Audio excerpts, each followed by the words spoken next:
Salut à toutes et tous et bienvenue sur Histoire G. Ça fait plus d'un an que j'ai pas sorti de vidéo, il y a plein de raisons à cela que je vais pas détailler ici. L'annonce importante, c'est qu'à partir d'aujourd'hui, il y aura une vidéo tous les mardis à 18 h. Pour partir sur ce nouveau cycle, j'ai décidé de vous parler de quelque chose qui me passionne depuis que je suis tout petit, c'est la mythologie égyptienne. Considérée comme l'une des plus anciennes mythologies de l'histoire, la mythologie égyptienne est pleine de mystères et de passions. Pratiquée du 4e millénaire avant notre ère jusqu'au 4e voire 5e siècle de notre ère, donc ça laisse une palette de temps énorme, la mythologie égyptienne a eu le temps de laisser libre recours à nombre de dieux et de déesses. On va parler aujourd'hui de l'un des plus célèbres d'entre eux, et ce n'est autre qu'Anubis. C'est parti.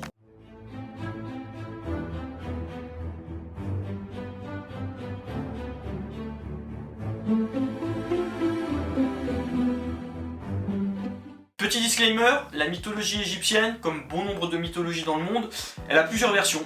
Donc chacun est libre d'interpréter la version qui lui semble la plus plausible, ou celle à laquelle il croit. Là-dessus, je vous laisse vous exprimer en commentaire et bien sûr, vous pensez ce que vous voulez. Dans la version que j'ai choisie, Anubis, selon les textes, est le fils d'Isis, déesse protectrice des femmes et des enfants, et d'Osiris, roi de l'au-delà. Anubis est sans doute l'un des dieux les plus connus de la mythologie égyptienne. Il est très présent dans la culture populaire. Encore aujourd'hui, il est adapté en jeux vidéo, des gens l'ont en tatouage, on peut le retrouver dans certains dessins animés. Mais à cette époque, Anubis a une forme de canidé noir. Dans les papyrus, dans les temples, dans les écrits, il est aussi parfois représenté avec un corps humain et une tête de chacal noir. Adulé et très populaire dans toute l'Égypte antique, Anubis était surtout vénéré dans le 17e nome de la Haute-Égypte. Pendant l'Ancien Empire et le Moyen Empire, l'Égypte était divisée en 38 nomes. Ces nomes étaient des circonscriptions administratives de l'Égypte antique. Bien plus tard, durant l'époque ptolémaïque, ce nombre passe à 42 nomes avec 22 en Haute-Égypte et 20 en Basse-Égypte. Si Anubis est si vénéré dans l'Égypte antique, c'est parce qu'il a un rôle primordial dans les croyances populaires. Dieu sacré de l'embaumement, sa mission première était d'accompagner les morts dans le monde de l'au-delà. Sur beaucoup de représentations que vous pourrez voir d'Anubis, on le voit également participer à ce que l'on appelle la pesée du cœur.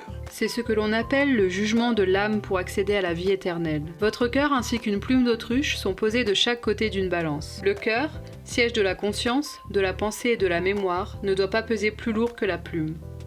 Si c'est le cas, cela signifie que le défunt a vécu dans le péché. Le cœur sera donc avalé par la grande dévoreuse, un monstre de sexe féminin présent juste à côté de la balance. Le défunt ne pourra donc pas accéder à la vie éternelle et se verra condamné à une mort certaine. Durant cette pesée, le dieu Anubis était agenouillé sur un coffre et était chargé de vérifier de quel côté penchait l'aiguille de la balance. Dans l'Ancien Empire, il était le dieu funéraire par excellence. C'est pour cela que, contrairement aux autres dieux et déesses qu'on pouvait trouver dans la mythologie égyptienne, Anubis était l'un des seuls à avoir une aura nationale. Si Anubis était aussi vénéré et adulé par les Égyptiens durant l'Égypte antique, c'est parce qu'il participait au rite sacré durant la momification, empêchant ainsi le pourrissement des dépouilles. En plus de ce rôle-là, Anubis avait un rôle de gardien de l'au-delà. Selon les croyances, le dieu à la tête de chacal rôdait dans les nécropoles et les cimetières afin d'en préserver l'endroit et de surveiller les âmes. Comme j'ai dit bien avant, il est très présent dans la culture populaire et s'il y a bien un jeu dans lequel on fait référence à Anubis, c'est Assassin's Creed Origins. Dans le jeu développé par Ubisoft, Anubis est présenté là comme le gardien des champs de roseaux ou des champs d'Ialou.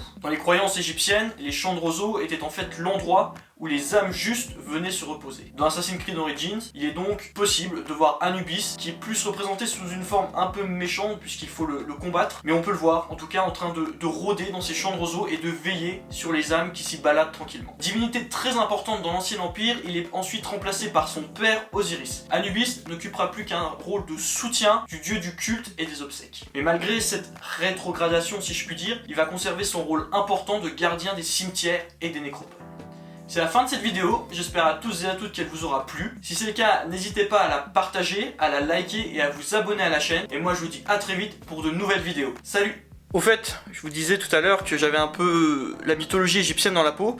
Et ben on va dire que c'est en partie vrai et je vais vous montrer pourquoi. Et ouais, comme je vous dis, je l'ai dans la peau et c'est au sens propre. Voici un tatouage que je me suis fait il y a quelques semaines par un artiste strasbourgeois qui prouve voilà à quel point cette passion pour la mythologie égyptienne est prenante. Voilà, c'était pour la petite anecdote. Comme j'ai dit avant, n'hésitez pas à vous abonner et à liker la vidéo, c'est hyper important pour soutenir la chaîne, en tout cas si mon contenu vous plaît. Et moi je vous dis à mardi prochain pour une nouvelle vidéo. Salut!